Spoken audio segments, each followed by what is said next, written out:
Hi, everyone. Good evening, and welcome to The Talk. The Talk is the rise, the awareness, and the impact of HBCU sports. I am one of your hosts and moderators for the evening, Candy Waller of Seawall Sports and Entertainment and Bowie Television. And it is truly an honor to be here with you all this evening to have this very important conversation around HBCU athletics. As you all can see, I am not here by myself, as typically you all see me alone doing my sports talk. I am here with two dynamic HBCU athletic experts. I'm going to let them introduce themselves so that I do not steal any of their thunder. And I would like to invite them to please not be humble. Okay? Go ahead and pop your collar and let people know exactly who you are. Okay, so I will start with you first, Monique. Well, thank you, Candy. I'm ecstatic to be here with my crew. Okay, all right. And so, yes, I'm Monique A.J. Smith. I'm a leadership strategist for athletic departments and individuals who wish to advance in athletic administration or sports management. And I'm a 30-year veteran of athletic administration. Have loved it, enjoyed, have been a pioneer in the women's space, but I do have some male mentors, and I'm happy to have one with me tonight. Maurice, I think you're up next. Oh, I thought Miss Smith was gonna keep on talking. She and I have a long friendship. I'm sure she's told you before.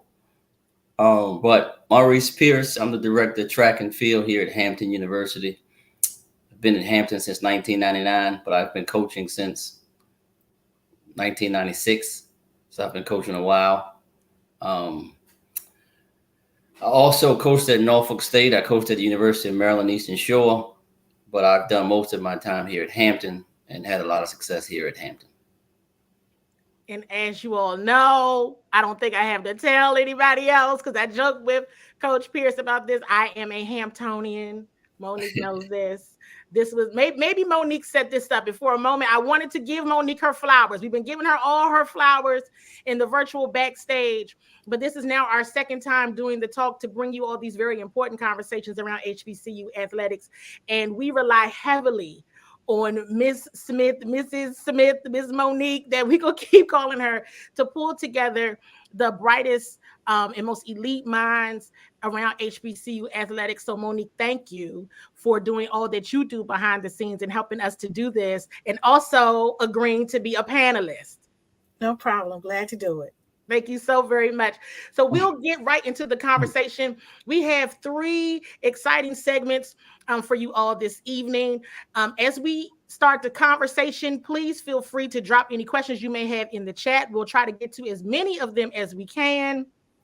This first segment is around the current culture of HBCU sports. And both of you all have kind of already shared a bit about your background. So then we'll get into some of the questions.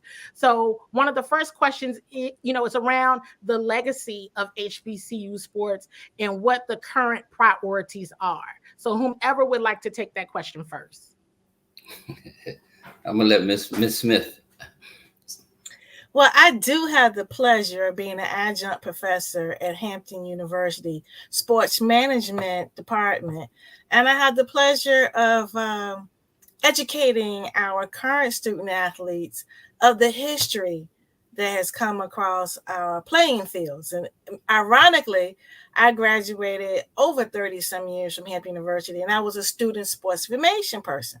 So I have my mind, I was always talking about did you know, and the history of and how you build upon it. So interesting enough, today I shared with a young man who's from the same town as a young man who broke the record.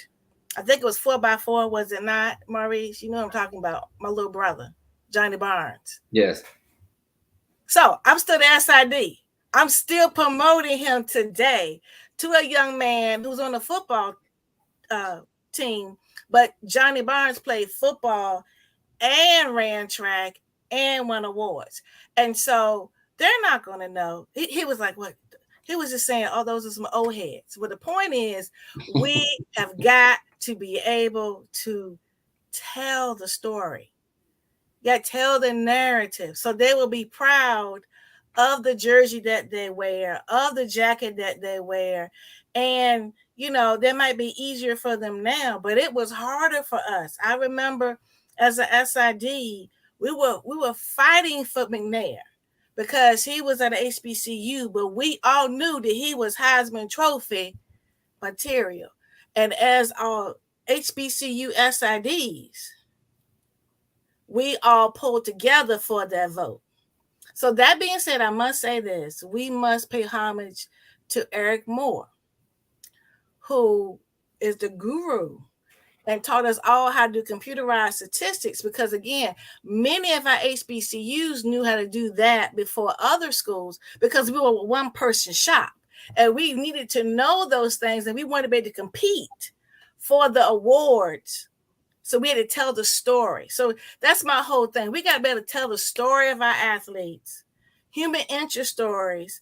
That is what's going to keep telling the story of what we're doing when no one else is going to tell the story. Oh, wow. Well, I'm a product of HBCU. Don't get mad at me. I went to Norfolk State. I know. And I already said something to him about that. I said, oh, well, that's okay. But that's HBCU family banter, you all. But Norfolk State has always been good to me. Mm-hmm. But I'm a product of Norfolk State. I ran track at Norfolk State, and I'm a product of the CIAA. I coached in the CIAA. I ran track in the CIAA, and I coached in the MEAC. So I coached in 2 HBCU conferences. I understand the legacy. Probably 80% of the people that I dealt with coming up when I was young were products of HBCUs, whether they were just regular students or they were outstanding athletes. And I grew up in Newport News, Virginia, and this is like a hotbed for HBCUs. Always has been. The CIAA office was here.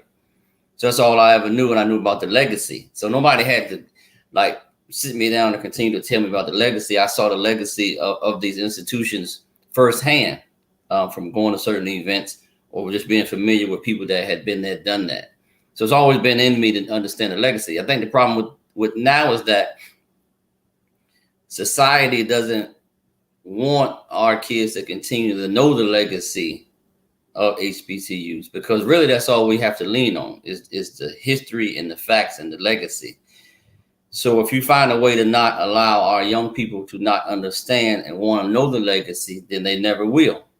Then they're never looking to go to a HBCU because nobody never told them about the legacy, because they're killing the legacy off because they don't want them to know the legacy. And it's uncomfortable, but it's like the history. You know how people trying to erase history? Mm-hmm. Well, that history made us who we are. And I say all the time that it built confidence. When you were able to do more with less, when you're able to pull together resources and work together, your confidence is going to be way higher than someone that's been a number and no one gave you opportunity. Come on, honey, go ahead and speak. Mm-hmm. And while you all are talking about the legacy, definitely want to make sure we're acknowledging those. I'm trying to try to pull up some of the schools that are represented in the chat. So we got Howard is on. We got BSU and HU. Another Hampton University, Cheney, DSU alum here. So folks are chiming in, and as you all are chiming in, please make sure you are sharing the live feed and dropping your questions in the chat as well, because if we have time, we're definitely going to be getting to some of you all's questions.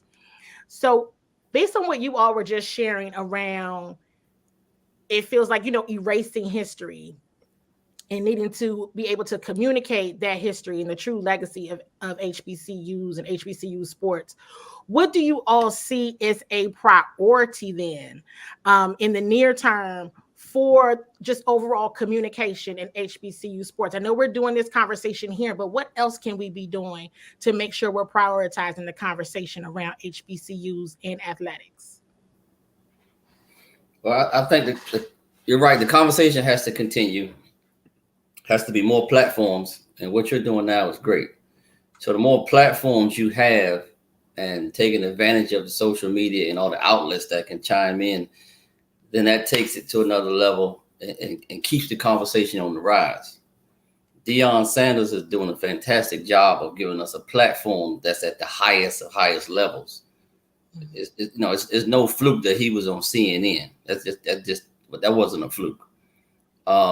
So things like that, if we can continue to be in the limelight and to being on the media outlets and on social media and on platforms like this, then it will continue to rise. And I agree with that. We have so many mediums that we can use, but I'm still learning different histories. I think I saw something about I think it was Compton or someone. It mentioned something I was not familiar with.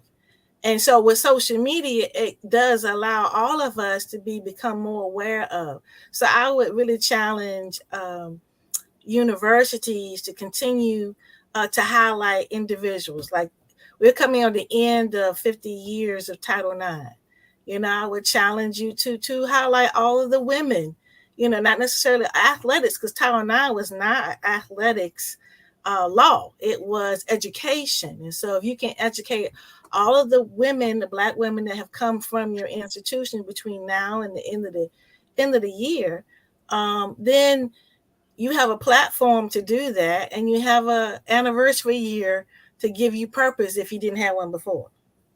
Mm-hmm. Well, I think social media probably is the greatest thing that happened to HBCUs in the last 10 years, because you can constantly sell and put on display your institution. Every kid that goes to a school has a social media page. So it's up to the institution also to upgrade their social media and invest money into their social media to keep this thing going, because you don't want to be left behind now. Like, everybody got social media. Everybody got Twitter pages. Everybody got IG page. Everybody got whatever you want to have. But if you don't have people in place to operate the social media for your institution, then you're putting yourself behind. And we're on the rise now. We can't take a step back. So you got to upgrade. You got to put people in place, and you got to keep the social media ball rolling. Mm-hmm. You know what? That is a great point in talking about social media. Is starting to make me think, while we're having this open dialogue and it is a kind of formal address, it's also an opportunity for those watching, for us to brainstorm and kind of talk through things. And what you're bringing up is a huge point around social media and just technology. Someone made a comment in the chat around analytics. Along with social media and the use of analytics, how are you all seeing those things being of positive impact to HBCU sports, if at all? Are we using it not enough, or is this something that we're actually using a lot in HBCU athletics that we just need to bring more awareness to? Well, I tell my students that, that's the new wave. And it depends on what you mean about analytics, meaning from a fan base or from a marketing base, because now analytics, fans are looking to see things that they didn't see before. How many times did he throw from his left? What was the wind coming from? What is the weather? So that is to get fan engagement, that type of analytics.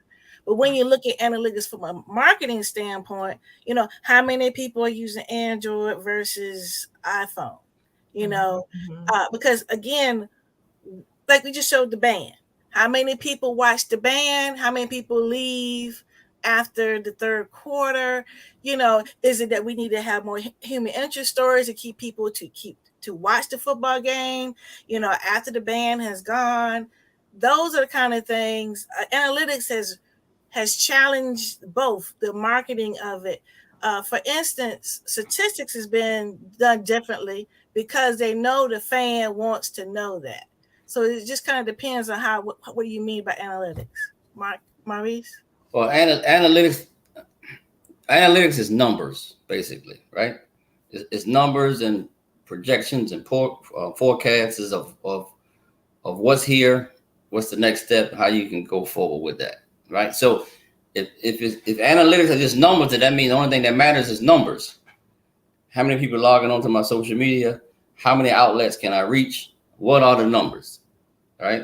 And so the object of it is to increase the analytics, which is you are increasing the numbers of people who can see your product, which is your institution. And your biggest stage of your institution is your athletics. So, right, the analytics plays a major point, but it's just numbers. How many people tuning in to see your product? Mm-hmm. And you got to have the tools to be able to do that, and that's the point. You got to have the tools, and you got to have the person to read the tools, yes, and to make strategy from the information gathered. Mm-hmm. Mm-hmm. Mm-hmm. No, that's very interesting. And then I want to go back to the point, Coach Pearson, you were making a moment ago about Deion Sanders, right, and what he's doing right now, and the exposure piece, and what that is bringing light to with the culture of HBCUs, them showing the band and showing all of those songs that we've been listening to for years. Let me just share this really quick. At the Wizards game last week, there was an local area to the Washington metropolitan area band, and they were playing Neck. And I looked out there, like I've been hearing that song like since I was going, it's a song that they always play, that the bands always play. I was hearing that when I was going to HBCU college tours in the 90s. mm-hmm. Telling everybody my age, in the 90s. So I was like, oh my goodness, like we've been doing this for a very long time. So before we close out, can you all share a little bit more about how all HBCUs, because somebody had to do it. Somebody has to be part of the faces. And as far as I'm concerned, we're all a part of the face, right? As we're having these conversations. But what are some of the things we can be doing in our regular conversations? I saw a comment come through that someone said that they're looking into HBCUs. So how can we be better and just more consistent and overall aware of how we're communicating about HBCUs in our everyday life? Wow. Well, two and this things. is a great question, really quick. How do you convince these young men to choose a HBCU over a PWI? Wow. Well, that young man has to understand that playing sports at an HBCU, are we talking about sports or just a regular student? Or it just doesn't matter? Well, yeah. Well, say regular student, or someone that might be interested in sports. Yeah, well, if they're a regular student, they got to realize that coming to HBCU, and it's sports. It's sports. So I think the value is that kid is more than just sports. Mm-hmm. That kid is coming to be a part of a family. Yes. All right. And he's going to make friends for life. All HBCUs, we say that you got friends for life, and that's true. So you're going into a situation where you're going into a family. And I think that family and the friends that you're going to make for life will carry you longer when your playing dates are over. So there's value of the people that you're going to meet in the atmosphere and the safe haven that you're going to be in for those 4 years. Well, if you talk, it's hard to talk about something that you breathe. It's like we're swimming and this is what we know. But anytime I've stepped over into the other land, I just see folks not feeling connected, not feeling seen. It's already pressure to be a college student anyway. Yeah. And so even I'm 54, people that did not go to HBCU when I came out of high school, they all say, I wish I had gone. You don't see folks about to run over themselves trying to go to a homecoming. Mm-hmm. You don't, know, and we're not talking about the party atmosphere. It's not even that, because sister girl, I didn't party. I ate my popcorn and played spades. That's about all the partying I did. But I will tell you, there's nothing like it. Being an administrator for 30 years at HBCU, when I tell you, when I see my former students and they all see each other, there's nothing like that. And I think that is the atmosphere that grows a person, because you know that you're going to be nurtured. But when you're in a situation where you got to wonder, did somebody mean what they say? That microaggression, Mm-hmm. you can't really grow from that at a young age, unless you're already an older person going to college and you know what you're there for. Mm-hmm. Well, I have a lot of friends and a lot of family members, cousins, nieces, uncles that some went to HBCU, some went to PWIs. They're all doing extremely well in life, right? But the difference is when you talk to them, sure, they talk about their careers and the great things they're doing. They're doing outstanding things. Most of my cousins and a lot of my friends. But the underlying conversation that sometimes comes up, it's like, you know what? I wish I could have had an HBCU experience. No, they don't say they want to trade places, but they just want to get that experience. Because you can't get that experience anywhere else. You get a great degree wherever you decide to go. So we're not talking about degrees. We're just talking about the experience that you're going to get to be able to take that with you for life and the friends that you're going to make for life. You all, and on that note, I do want to acknowledge this comment before we close out this segment, and that is around the lifetime family aspect is definitely a factor. So yes, you all are all looking at products of HBCUs right here on the screen. And you'll see some others as we close this segment out and go into our other two segments. I see questions are coming in.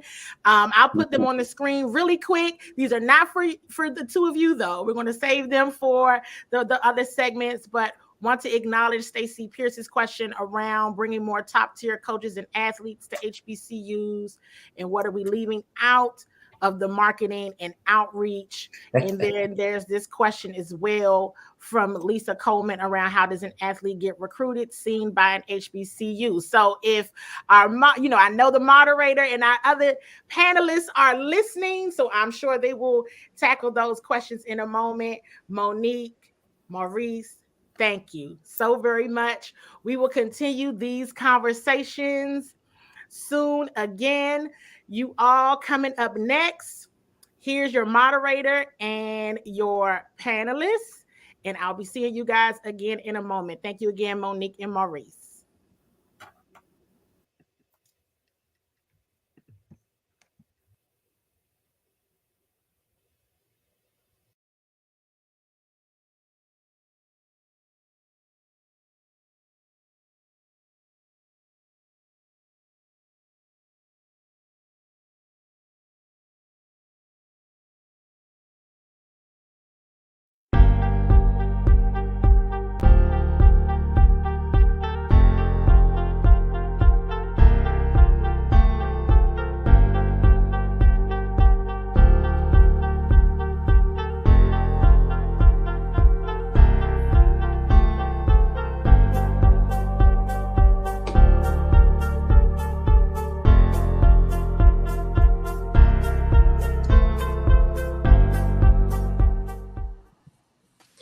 Welcome, everyone. Welcome. Good evening, all. Thank you for joining the talk, the Rise, Awareness, and the Impact of HBCU Sports. My name is Terrence Pitts. I'm the co-founder, Pitts and Push Sports Talk Radio. Tonight, I have the privilege of speaking with Dr. Linda Bell, Dillard University's athletic director, and also Coach Steve Wallace, Livingstone College, head volleyball and softball coach. Thank you both for joining us this evening. Thank you for having us. So tonight's topic, before we get into you guys giving a little bit about yourselves, giving the background, tonight's topic for us is attracting talent to HBCU athletics. So, Dr. Linda Bell, if you wouldn't mind going first, giving a little background on yourself. So my name is Dr. Linda Bell, and I am a veteran of coaching. I'm retired. I was volleyball coach for 20 years. Actually started my career off in a D3 institution, Emory and Henry, then moved on to where Steve is right now, Livingstone College, and I was the volleyball coach and started their softball program. Okay. And then moved on to Elizabeth City State, where I stayed for 11 years. as a volleyball coach and a compliance person. And so after leaving Livingstone College, I went to Fort Valley State as a director of compliance and senior women's administrator. Was there for 5 years, and now I am currently the athletic director here at Dillard University in New Orleans. Thank you very much, Coach Wallace. Yeah, my name is Steve Wallace. I'm a graduate of Virginia State. That's where I started coaching as a grad assistant in 1997. 2 years later, in 1999, I became the head volleyball coach. And actually, I'm so proud. I'm going to say this on air now. One of my volleyball players, Tiffany Dawn Sykes, actually recently just became the athletic director at Florida A&M. I'm so proud of her. Yes, she was a leader then. She would do great things for Florida A&M. So then 2 years after that, I started the bowling program at Virginia State, and actually we won the CIAA back-to-back champions. And then in 2004, I left Virginia State and wearing many hats at St. Paul's College. And the best years of my life was at St. Paul's College from 2004 to 2011. I was the volleyball coach. I was the bowling coach. I was the softball coach. I had the privilege to be the assistant basketball coach for the men and women with my mentor, Buck Joyner. He always tell me, Buck, coach, we can always win with less. Yes. That's what Coach Buck always tells me all the time. You can win anywhere. If you can win at St. Paul's, you can win anywhere. So I left there and I went to Texas. I went to Virginia University in Lynchburg for 2 years as the volleyball coach, softball coach, and assistant athletic director under Willard Bailey. And then I left there and went to Texas, and I started the bowling program and restarted the softball program at Jarvis. Now they just became a university in Texas. And then I coached at the junior college in New Mexico, Luna Community College. And then this past spring, I taught high school and was a high school coach, Freedom High School in Northern Virginia. Awesome. Well, thank both Dr. Bell and Coach Wallace. So what we're going to do is, I know we already gave you some questions for you to prep on. However, we did receive 2 questions from the last panel, and I think they fit perfectly with you guys, because Dr. Bell, you've been the athletic director, and Coach Wallace, you've been the head coach for the volleyball and softball team. And I'm paraphrasing, going off memory for the question, but I believe the question asks, how do you recruit or obtain top talent and top coaches, or I say coaches as in Deion Sanders type of what he's put forth in his background that he's given both to college, to the NFL, to baseball, etc. But then also the other part of the question came around recruiting, about how do you go and get these top recruits, what is needed. And I think it kind of ties into the last panel as well, because social media, but marketing wise. But if you can, Dr. Linda Bell, if you can kind of touch on those questions, if you may. So I can start off a little bit with coaching, and then I can give you the aspect of what I'm challenging my coaches with currently. So as a coach, one of the things that really helped me was I was a basketball player, but I coached volleyball for 20 years. So a lot of people trying to figure out how did I do that transition? And so, of course, it was a learning curve for me coming in. Dr. Bell, I think we lost her. We got her back. We got you back, Dr. Bell. Okay. And so one of the things that started me off with coaching and recruiting is getting a part of your professional group. As I started off as a coach, understanding my sport, understanding what does it mean, building relationships with people that were champions. You have to ask questions, ask them how to do, what to do. I used Ingrid Wicker at North Carolina Central at the time. She was a volleyball coach at the time and a phenomenal athletic director. And so just having mentors in the business. And once you start talking to students and engaging in what they want, how they want, what does the university have to offer? And so for me, recruiting is definitely about building relationships within the community and being a part of your professional group so they help you understand how and what kid fits your university. Coach Wallace, I'm sorry, Dr. Bell. I'm sorry. You can continue, Dr. Bell. And so now as an athletic director, I'm challenging my coaches, what does Dillard have to offer? Nursing is a great program that we have here. Our law school is a great program that we have here. We are an NAIA institution, but yet our budget, we operate as a small division 2. So part of that is being able to build those relationships again within your community so that you can have butts and seats. And you got to create a game environment. Social media, the last group talked about using social media. We use social media. We have a game management team that blast out the entire game. We try to incorporate our students in everything that we're doing, because once you create that environment, my motto right now is I want the outside people wanting to come in the inside of our gym. Exactly. Absolutely. Coach Wallace? Well, first of all, you have to learn, promote the program, you have to learn the culture. When I came up, I'm a historian. So I know, being a product of CLAA, I know about the big house gangs. I know about the Ben Wallace's.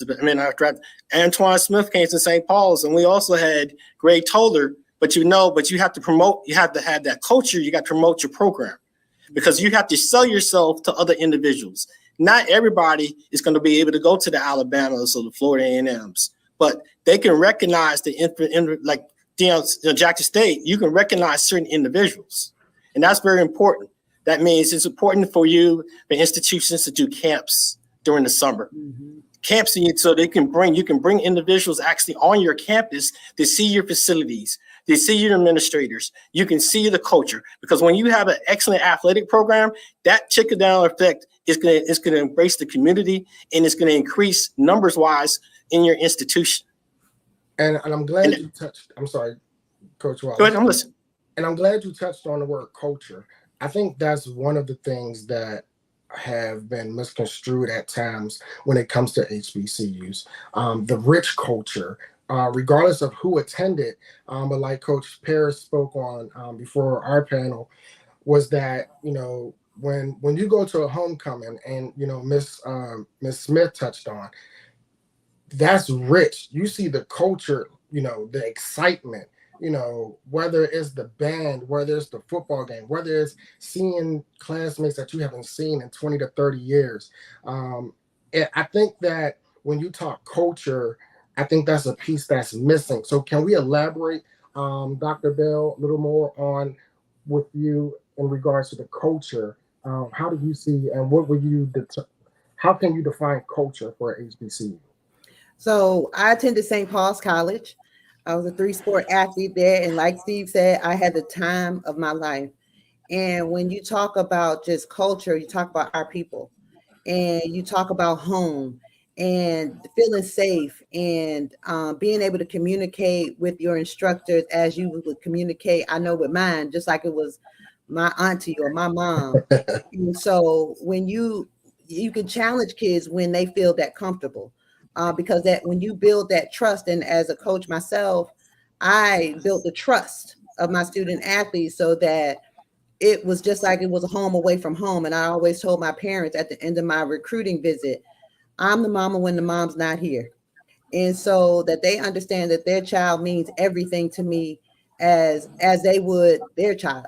So I always wanted to encourage parents that the culture here at a HBCU for me was to ensure that your child was at home, and we're going to push them to excellence. We want them to be excellent citizens. And so that is what I try to create in my culture. And just watching other HBCUs, you can tell through the videos how comfortable student athletes are, and they feel like I'm at home dancing or listening to music. And that's what you want to get. And so every time I go to anyone's homecoming event, it doesn't matter what school, I still feel at home when I'm there. Yes, Coach Wallace.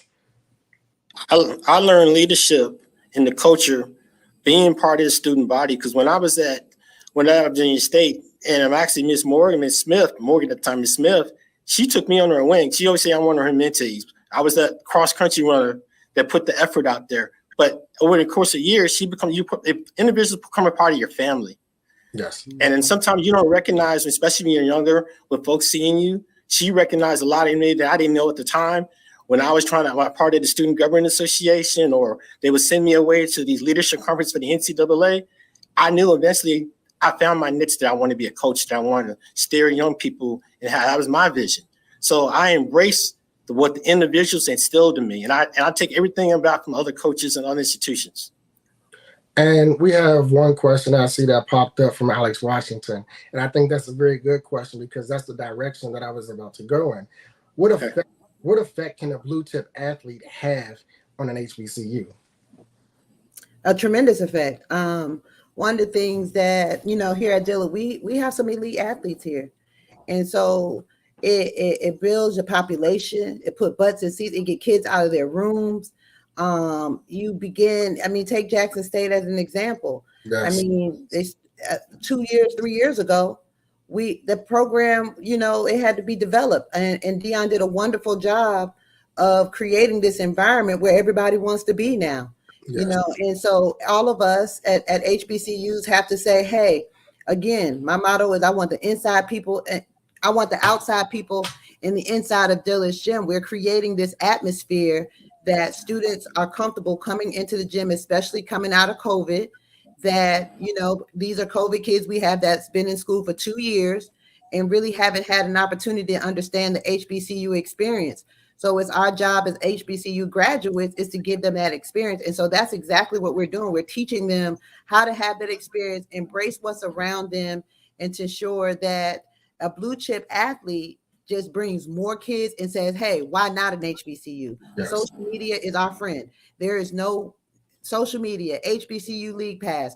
There are all kinds of ways now that if a kid wants to be discovered, it's possible. It's very possible. Coach Wallace? As a blue chipper, if they can see themselves, if other managers see it, like if they can do things, then other people can see them can do it too. Because like Ben Wallace is undrafted, but his work ethic sold itself. Yes. And that's a big thing. All you need in life is the opportunity to prove yourself. Mm-hmm. And that's one thing that HBCUs do is they'll give you the opportunity. It's up to you to take the challenge and to be successful. So when we talk opportunities, I believe, Dr. Bell, you're in Louisiana, correct? Yes, sir. And Coach Wallace, you are in North Carolina. Yeah, Salisbury, North Carolina. So when we talk about opportunities, what are ways that we as an HBCU, universities and colleges, what are ways that we can expound our opportunities beyond the areas we live in? Do you have challenges in that, being able to recruit people away from Louisiana? Coach Dr. Bell and then Coach Wallace, are primarily your student athletes located in North Carolina? What are ways or what is needed for you to be able to recruit outside of your network market as well? Dr. Bell, if you can go first. So being in Louisiana, we're trying to now capture some of our kids that are here locally. Okay. We're getting kids that are out of state. We're a private institution, and being that it doesn't matter what state you're from or in state, out of state, the cost is the same. And so for us, we are really encouraging coaches now to move forward, to go into our inner city schools, look for kids that are local who doesn't think that college is for them.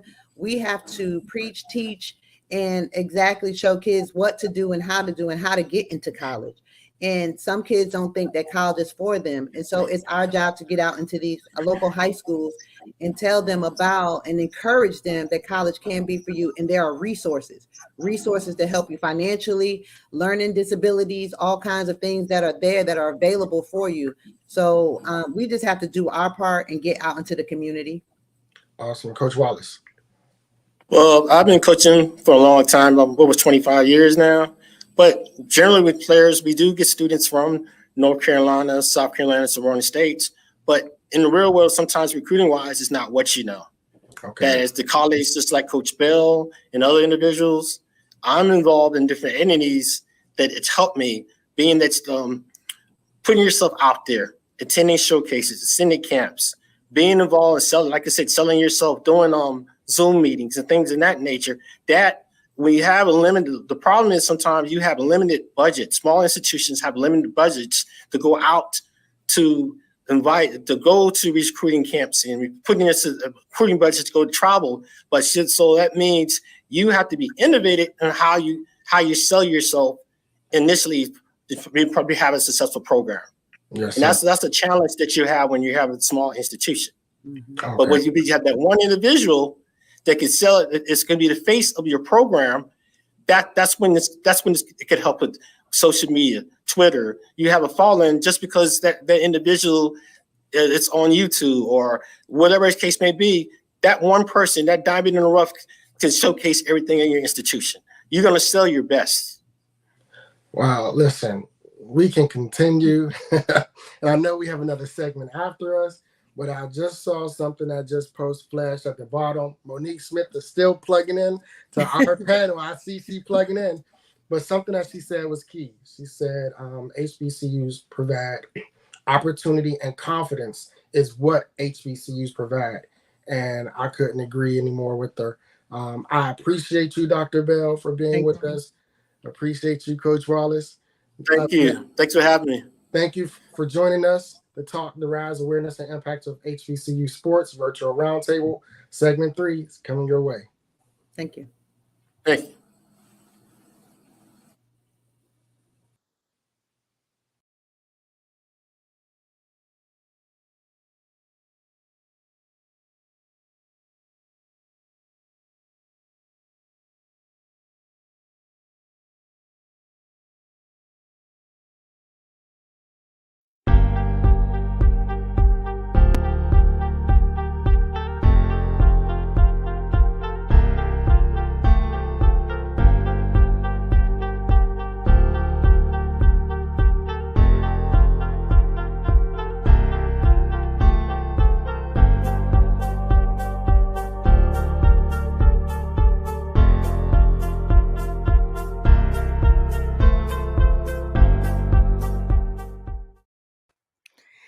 Hi again, everybody. Thank you for sticking it out with us on the talk on this first day of November.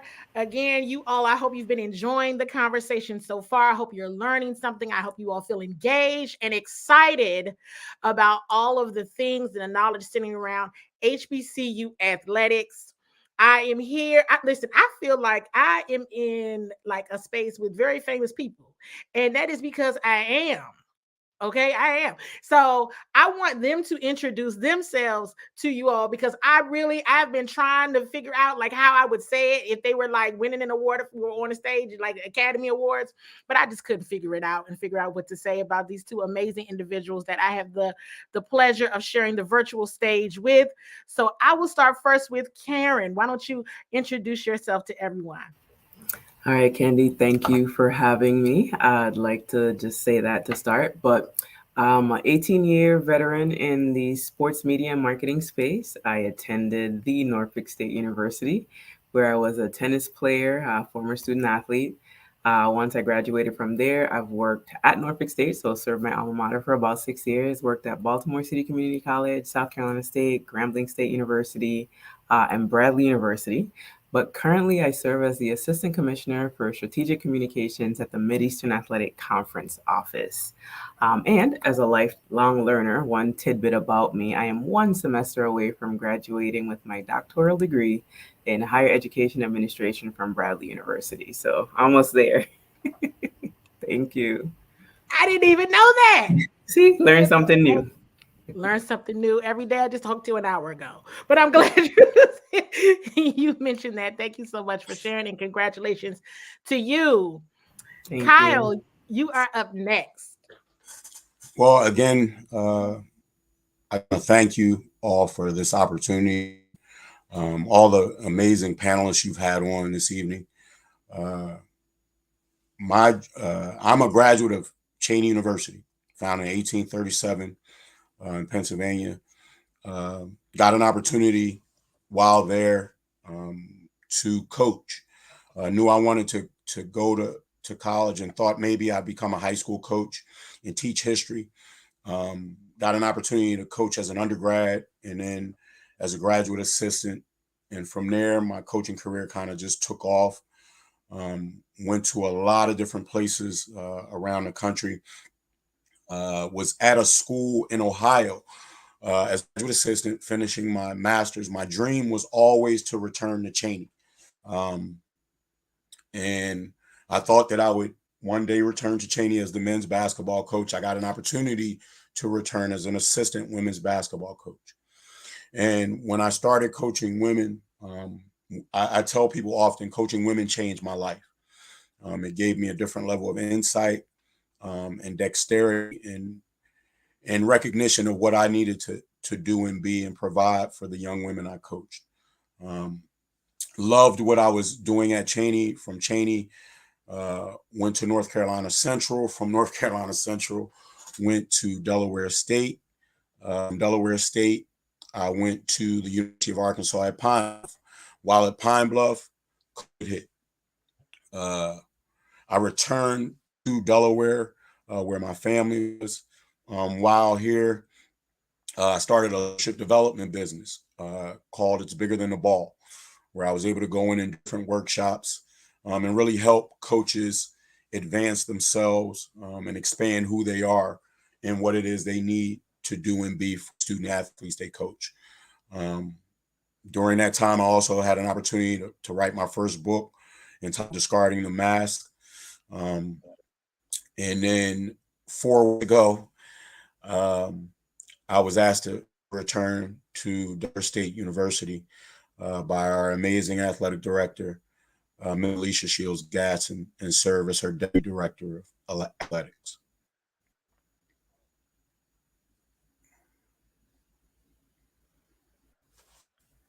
I think, Cal, did we lose you or you're back? I'm here. Okay. I'm here. I hear you guys. Okay, perfect. I think you cut out a little bit, but we got all the information that you were sharing. And so thank you both so much for being here and for sharing your expertise with us, even if it is just for a few moments.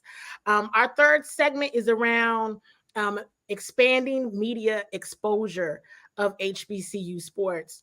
And right now we are in and kind of coming on the back end of homecoming season. And we've already had conversations. We've talked about it throughout the evening around the importance of social media. We've brought up Deion Sanders and how he's brought kind of HBCUs to the national platform, if you will.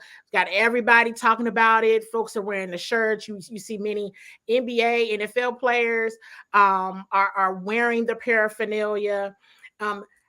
Is this a kind of turning of the tides, if you will? Is this something that we need to make sure now that the HBCU topic is a national topic now?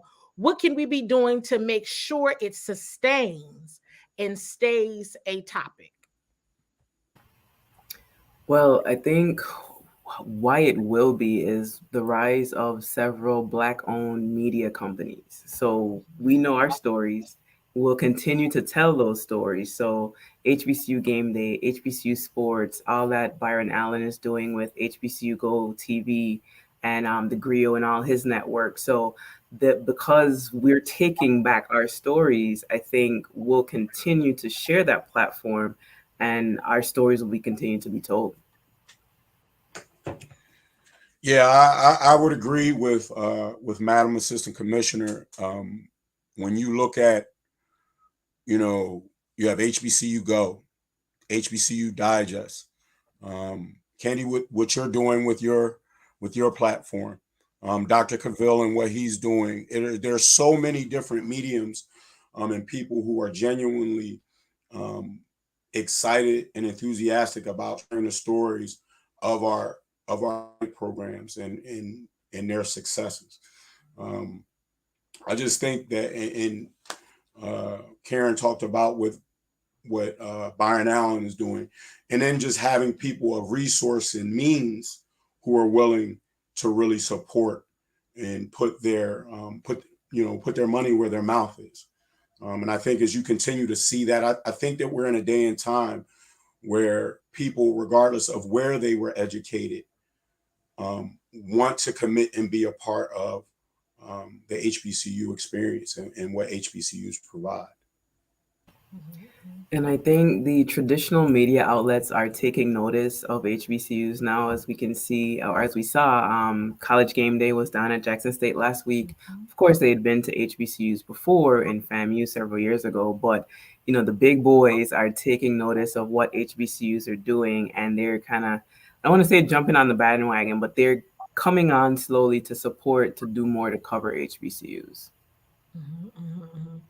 Yeah, kind of like spoiler piece of transparency, when we were figuring out when we wanted to do this again, because we had our first to talk in July and now this is our second one, we said, let's try to get it on the tail end of homecoming season, because now it's a thing, and it is a thing with HBCUs. Just a couple of weeks ago, I went to my homecoming at Hampton University, and it really is a family reunion. It really is a joyous occasion. And that's just something that we're hoping that, I can speak for myself as well as my colleagues. It's like, we hope more of that story gets told. Thank you, Kyle, and both Karen, for acknowledging, even with Seawall Sports and Entertainment media outlet, as well as Pitts and Push, who does tremendous coverage of Bowie State University athletics. These are the stories that need to get told and need to get out. There was a question that came through around, okay, so we know Deion Sanders has brought HBCUs to the spotlight, but if he leaves, would that affect future opportunities for coaches and players recruitment? Or kind of, again, going back to the question around sustainability, does it matter if he leaves? Just what you all's thoughts around that topic. You can go ahead, Kyle. Go ahead first. I'll jump in at the end. There are a lot of thoughts that I have around what Deion is doing, and I commend him for all he's done and all he's doing to help shine a light on Jackson State University and our institutions. But I'm also reminded that the people at Jackson State University have been educating our people for over 150 years and done a very, very good job of that prior to Deion Sanders' arrival. And I think sometimes we kind of get for people outside of the HBCU ecosystem, the thought could be that that we just arrived. They're Walter Payton, Jackie Slater. They've been making pros at Jackson State University and other schools and our institutions. So I gently push back at times when we start to talk about Deion Sanders being our savior. I do think that there are some very good things with having a coach of his cachet and character, and but he's not the only one. I think that there are some other people. I think that they've definitely found a model that works. But the other thing that they've been able to do that I think is really important, they put some very good coaches around him also. He has a very good support system. There are a lot of really good things that Jackson State is doing and the conference is doing in and around to help, continue that momentum. And I think that can definitely continue. That actually, go ahead, Karen. I want to hear. Oh, no, I was kind of going to echo Kyle's statement. So when Deion leaves, the cameras will go with him because they're there right now because he is there. But like Kyle said, we've been here. We've been doing this since the early 1900s. So once we get on the platform and people see what we're really about, because again, it's more than one person in one place. Once they see what our HBCUs have to offer, I think the sustainability will show up and people will continue to come, people will continue to support. And again, back to these Black-owned media outlets, once we are telling our own stories, the storytelling will continue. People will continue to see what we do, regardless of how long Deion stays. Awesome. So we talk a lot about HBCU, of course, because that's the topic, and HBCU alumni. But what about those that didn't attend the HBCU as an adult? I think Monique mentioned this in the first segment around, she knows so many folks now that says, oh, I wish if I had to do it all over again, I would have. but how can we get them involved now? It's never too late. So, what are some thoughts that you all have around getting those individuals involved now into supporting the storytelling around HBCU sports, athletics, and continuing of the sustainability of its success? So I would say, people lie, but numbers don't. Show the data on what proper funding can do for HBCUs. If our departments are fully funded, we can, host all the student athletes we need to. We can send them to different places. We can provide them all the resources they need to be successful on the playing surfaces and in the classroom. So, let's show the people what being properly funded can do. But let's also show the spending power that the HBCU fan demographic has when it comes to corporate partnerships and, things like that. Let's show these corporations, hey, our people have money and they spend it with us and on the things that are important to us. So let's look for impactful and transformative investments from those corporate partners instead of just transactional ones. We don't want people that are just going to give us money and say, hey, we gave you this money. No, we want people that are going to invest in our students, our faculty and staff, help our students to grow professionally, because not everybody's going to make it in pro sports, but they're going to be pros in other aspects of life. So let's have impactful investments that improve the lives of our students, our faculty and staff members, and also leave behind something for the upcoming generations. I totally agree with Karen. I would also say I think that we're in a pivotal time in where we are as a country and where HBCUs are situated in this time. And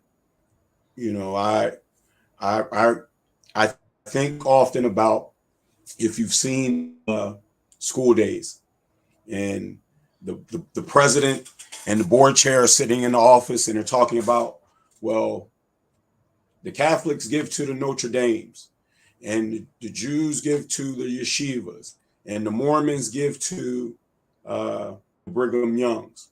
Who gives to the HBCUs? The federal government.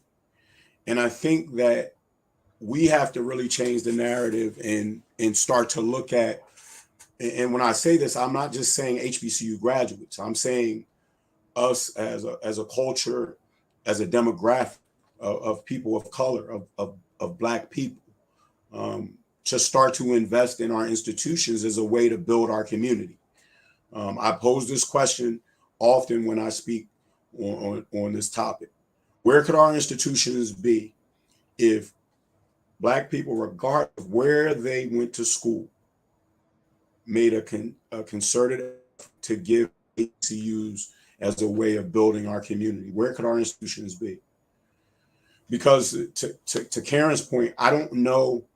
I don't know that we're going to receive the funding that we should. We haven't from the states that we're situated in or the federal government, and I think that that's by design. But I won't. I'll keep it PG for now. But I think that we as a community have to start to take responsibility for the upkeep and the progression of our institutions. Time, we say this a lot, and you all have heard this: time, talent, treasure. Right? Your time. How are you investing, going back and going on those campuses and spending time with current students? We talk about our kids not being the kids at the institution, not understanding the traditions and the value of in the history of our institutions. I complain about kids walking on the grass when I go back to Cheney, right? But they haven't been taught that. How do we go back and spend our time, our talent? Where, a lot of us have had opportunities to go on and do amazing things in our careers, right? How are we utilizing our networks, our careers to go back and share resources, internships, sponsorship opportunities through our networks with our institutions, and then giving back, from a philanthropic, level? How are we giving back and investing in our institutions? And I think when we really start to do those different things, you'll see our institutions really move to continue to progress. And while we are at time, I do want to make sure that we answer and get to these two questions, because I think both of them are extremely relevant to what you all were just mentioning. So here is the first one from Stacy Pierce. There's a couple of questions here, but it's exactly what we were just mentioning. How do we get investors to redirect their monies as boosters? We have people in our communities buying professional sports teams, investing in media outlets. How do we ensure they will have a positive ROI? Your thoughts on those questions? And I can either get whoever would like to take it. I'll defer. All right. So again, you have to show the investors why investing in you is important. You know, what will they get back? So their ROI, show them what they get. But again, let's look at the data. Let's look at our fans who come to the games. How many people do we reach through the different social media outlets in our communications in terms of e-blasts and all those kinds of things? What do we have to offer that will benefit these different investors, that will make them interested in us? Because again, if they're giving up money, they want to know that they're getting something in return. And you find out what's important to them in terms of ROI, and you find a way to make it connect to what they're, interested in. So look at what you have, go after investors that are interested in what you have to offer. So, if your location is, one place and they're there as a professional team owner or whatever, give them something that's appealing, make it make sense to them, make it make financial sense, and then just work on a partnership there. But then you have to deliver on it. Don't make false promises. Don't, sell them a hoop dream and then not deliver on it, because, you'll take their money. It'll leave a bad taste in their mouth. It'll tarnish the reputation of all HBCUs if you do that as one HBCU. So give them something that is of importance to them, and then follow through on everything you promised to do. Awesome, awesome, awesome, Karen. And then Kyle, I'm going to give you this last one, which is, what are some ways members of the Black community can invest in HBCUs if they haven't necessarily attended an HBCU? That was kind of to the point a moment ago that we were discussing around those that didn't attend an HBCU, but have all they wish they could have. So what are some ways? Well, I think we don't look, we don't really look at the impact that HBCUs have had on us. For those of us who didn't attend them, I grew up in Philadelphia, and a great deal of my teachers, if you went to high school in the state of Pennsylvania, you were educated in the Harrisburg School District, the York School District, the Pittsburgh School District by people, the Philadelphia School District by people of color. You came in contact with Cheney grads, with Lincoln grads, with Dell State grads, and I think we don't really take that into account, the impact that those people had on our lives, and I think that provide, when you really look at where you've been able to ascend to, although you may not have attended an HBCU, for your college education, you had people in your life that really helped shape you at a pivotal time. And I think that we lose sight of that. I think that there are different ways, if it, as we talk about sports, going on to campuses, supporting college teams. People often ask me, what's my team? I say, whatever the school of coaching. I think we sometimes get away from really connecting with the teams that look like us, and that have people on their teams that look like us, that have similar experiences. And if you're in an area that has an HBCU, going to that campus and building relationships with people. If it's seeing people in the market, sending your children to those camps. We talked about developing camps and different things. We're at Delaware State looking at starting a coaches show where we can have people in the Dover community come out and have touch points with our coaches. But really finding ways to really engage, and it's twofold, because we at the institutions have to be intentional about getting out and getting into the communities, be it through camp, be it through volunteerism, looking at viewing our programs as community engagement entities. Not just we here to play ball and hopefully we get a couple kids in the league. I don't think our schools in their founding were created for that. Our mission and our ministry is a bit different than what would be at majority institutions. So I think that's a twofold answer. It's not just on the community to get involved. It's us at the institutions to be intentional about getting out in the community and engaging as well. You all, this has been extremely informative. I know even as a moderator, it's like, okay, I have to try to help and guide the discussion, but I am literally in student mode. I was trying not to pull out my notebook and start taking notes on camera because I'm like, okay, I need to hold on to all of these nuggets. I will absolutely be going back to watch this for certain. We are at time. I know there are a couple of more questions that came in, but we're going to try to collect those questions that we weren't able to answer to make sure we get back to them at a later date. Karen, Kyle, thank you all, first of all, for all that you do, not just for being on here and lending of your time and your talent and treasures, but just educating us. We're so appreciative, and special thank you to everyone that has tuned in, that has shared a like, a love, a comment, question, or shared this with the broader community to continue to educate on HBCU sports. We're going to continue these conversations. This is a series, and kind of spoiler alert, we talked a little bit before.